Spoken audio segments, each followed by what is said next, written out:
Hello again, everybody.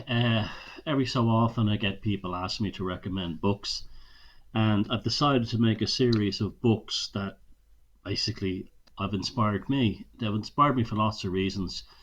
I either love them, they gave me a lot of information that helped open doors in my own subconscious mind.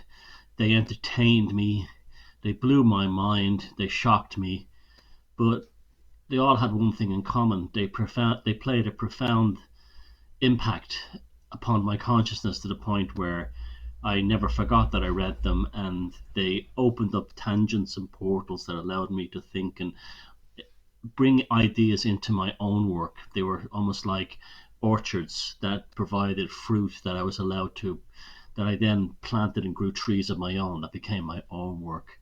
Now, initially, when I was thinking about doing this series of videos, I was thinking I will do ones for fiction, non-fiction, occult, true crime, history, whatever, and then spirituality. And then I said, feck it, what I'll do is I'll just randomly pick a bunch out every so often. I got one, two, three, four, five, six, seven here, and talk you through them and why I like them so much. Now, the first one I'm going to recommend as a favorite book is, well, many of you probably already read this, The Great Beast, The Life and Magic of Aleister Crowley by John Siddons. Now, what I love about this book is it's that it's absolutely quite scholarly.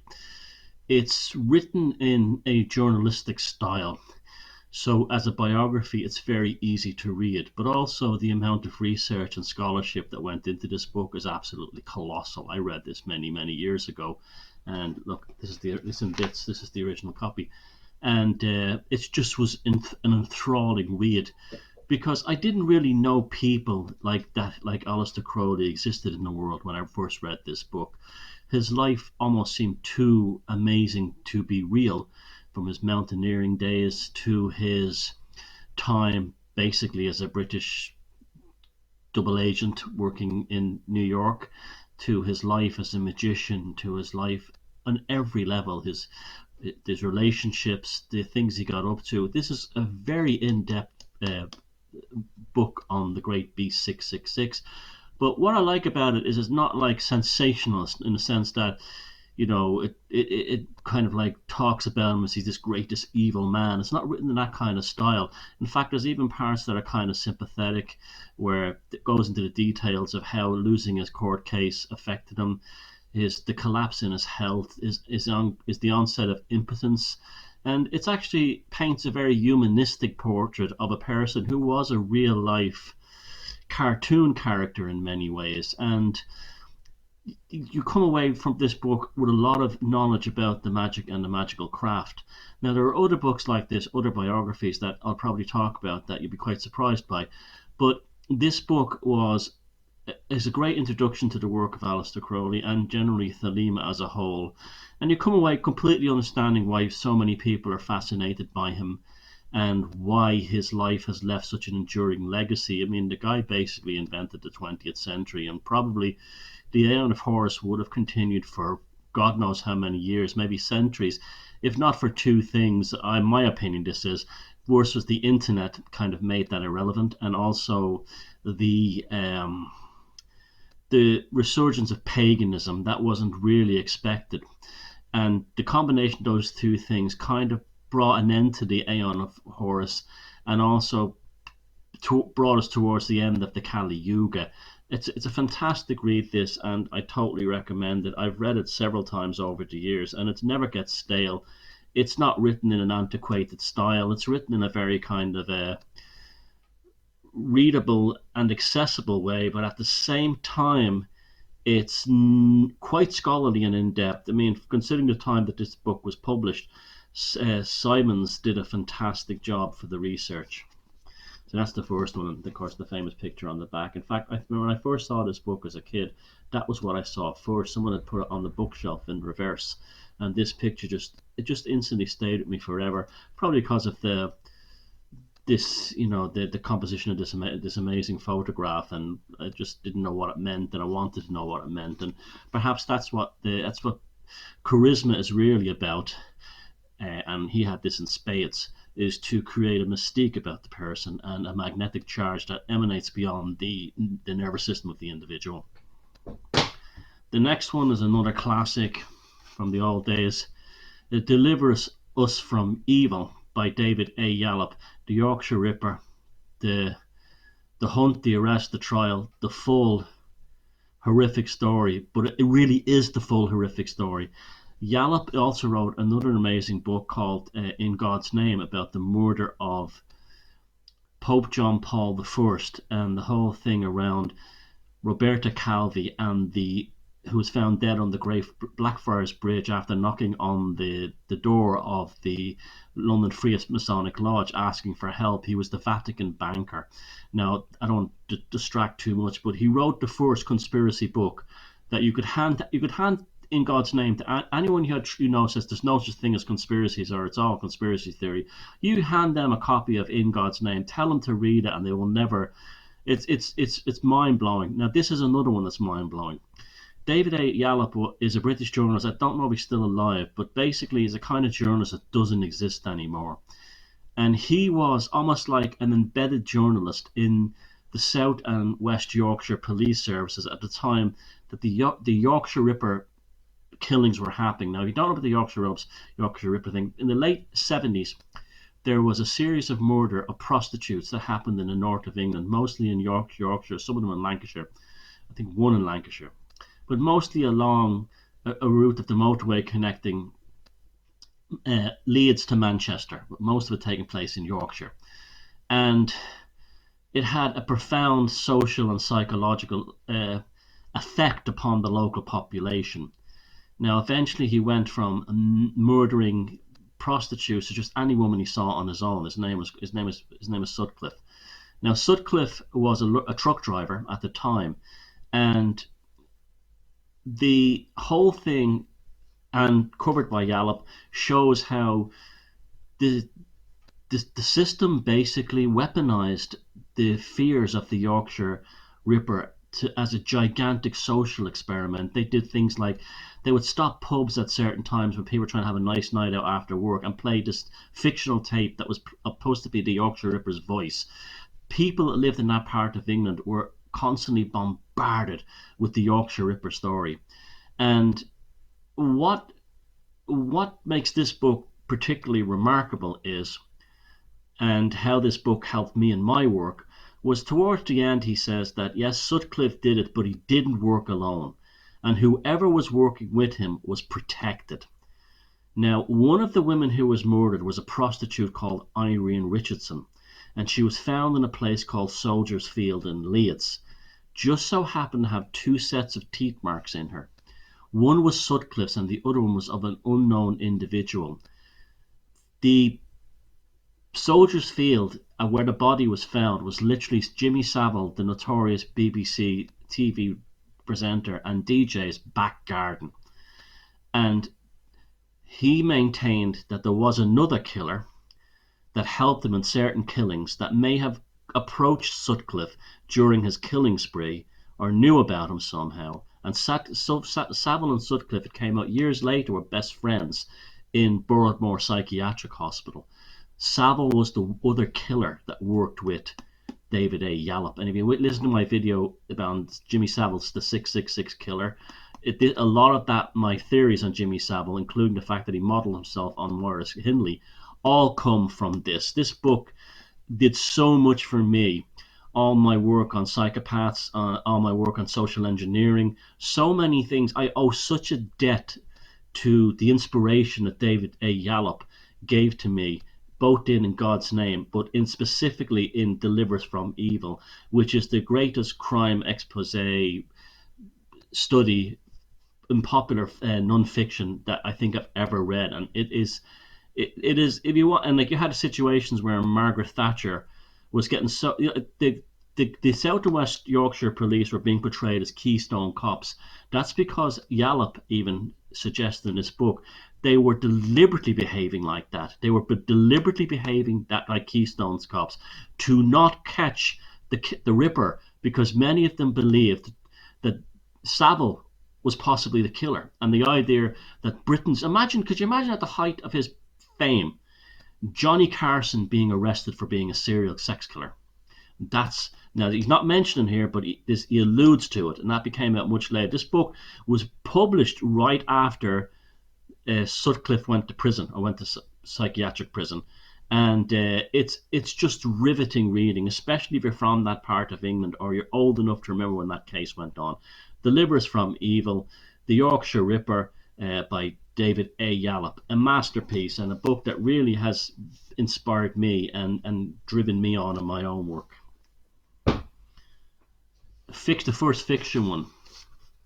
This is Dennis Wheatley's Strange Conflict, and it says a black magic novel. Right now, all his books were called black magic novels, even if they were about white magic.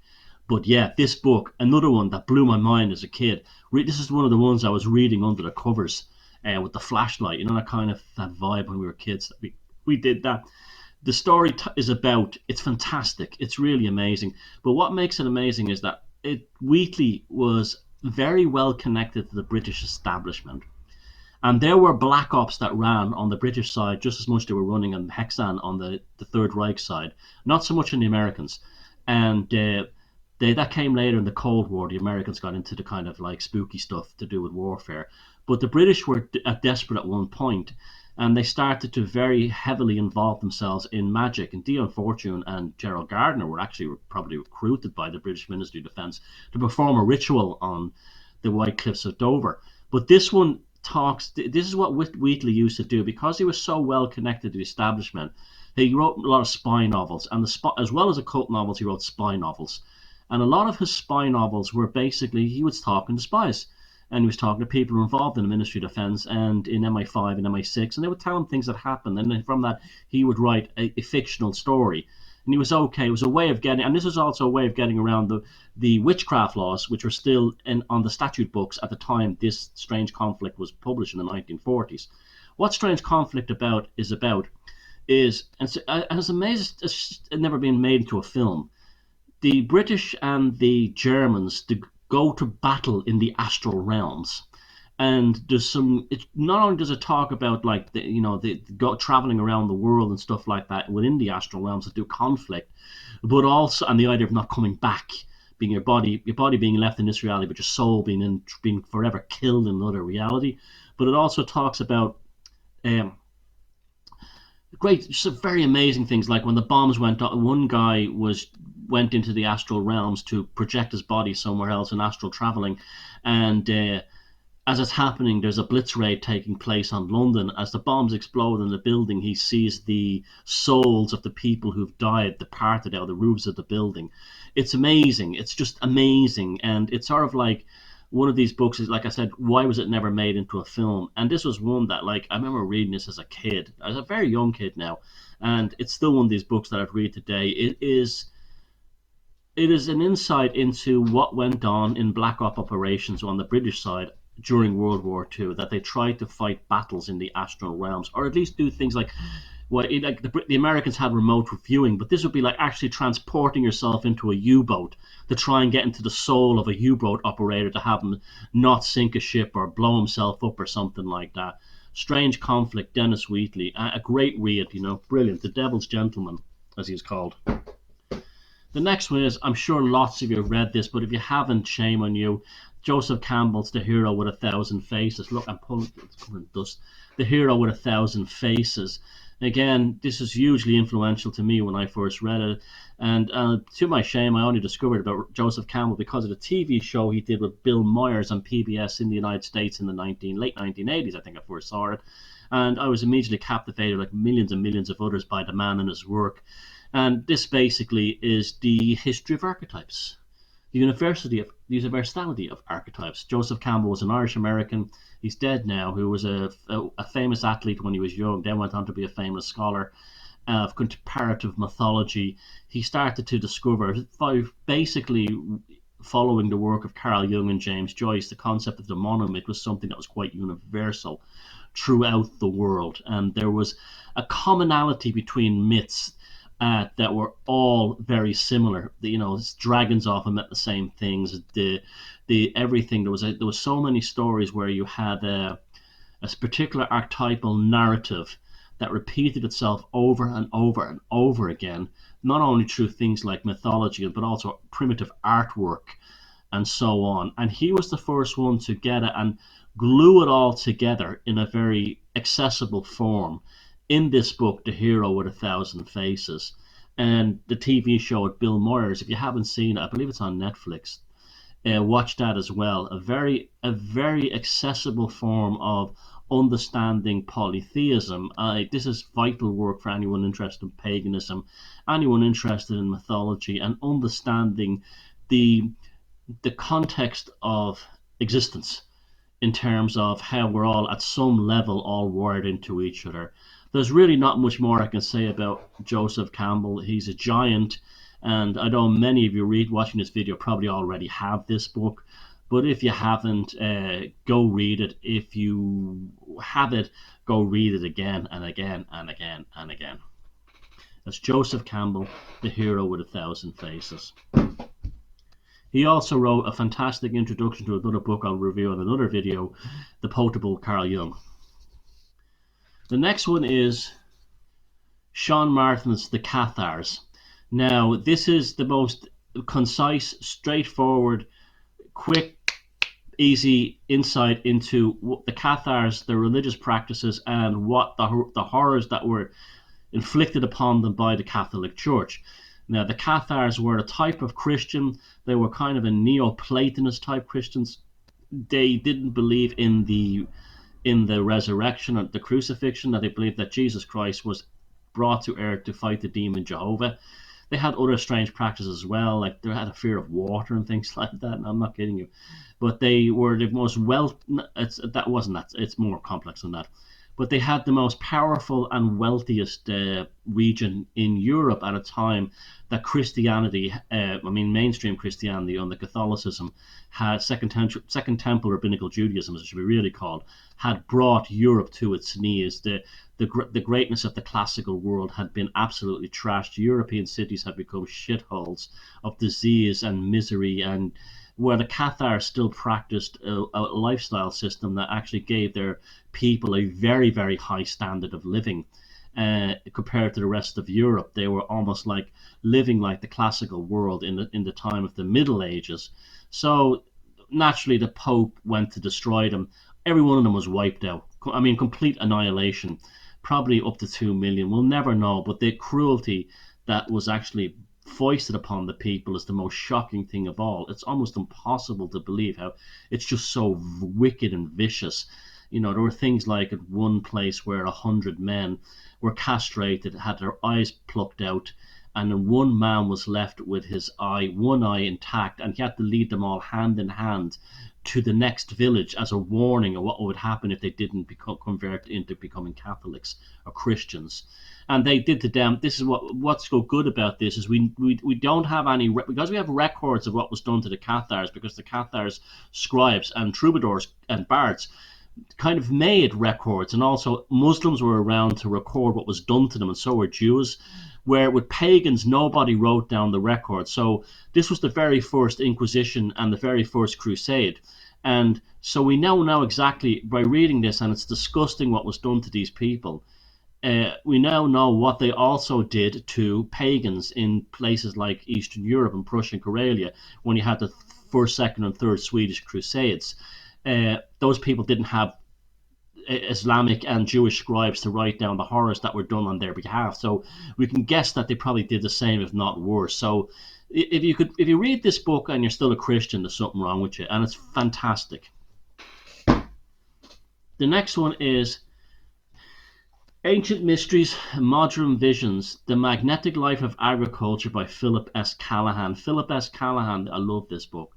Philip S. Callahan was an American military engineer based in Northern Ireland during the Second World War. And after D-Day, he was a high-level, high-tech engineer for the time, radio and radar. And when D-Day happened, there was nothing for this man to do. So him and his friends from the laboratory in Northern Ireland took off their uniforms and went on weekends, would spend time exploring all over Ireland, because remember, Southern Ireland was neutral at that time, and American troops were not allowed to cross the border in uniform. So he was basically, at risk of being arrested and put into a concentration camp.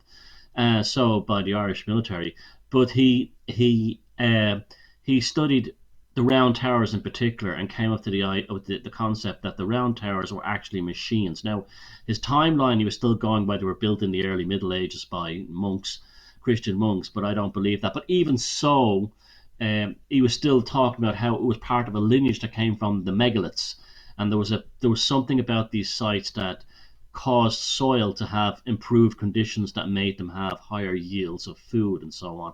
Now we're talking this is 1950s now, late early 1940s and 50s. He wrote this when he came up with this idea, and he visited Ireland for many years and many times and did great researches. But he also went to places like Tibet and other places where he showed the similar ideas existed, that there were things you could do with stone to create a diamagnetic effect within agriculture, and the ancients knew this, and that's why Irish farmers to this day will actually swim their cows across big lakes like Lough Erne to get, say, the Round Tower on Devonish Island in order to get their cows to eat there, the grass there, because the yields will be so high in terms of the milk and the beef production.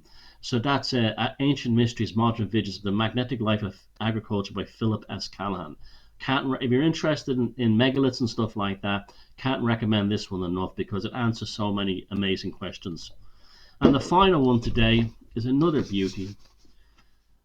A Beginner's Guide to Constructing the Universe, the Mathematical Archetypes of Nature and Science, a voyage from 1 to 10 by Michael S. Snyder. This book is brilliant. It's full of graphics and images, and it talks about it really shows you that numbers have a special relationship with with consciousness, with nature, and he goes through everything, not the usual things like the Fibonacci sequence, but he also talks about how the flowers are actually structured the same as galaxies, and there's definitely a reason for it. And although it's mathematic, it makes no sense why it shouldn't happen.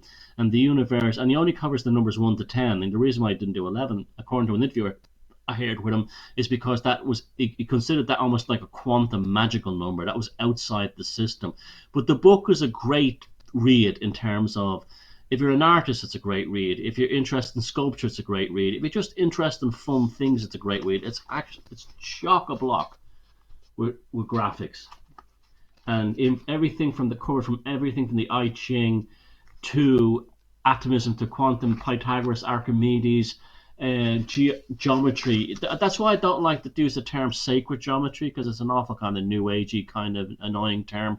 It's just geometry, and all geometry and all mathematics is magical. Now people say, oh well, that's the building blocks of the universe, nothing special about that. The fact that it even exists means that it's special.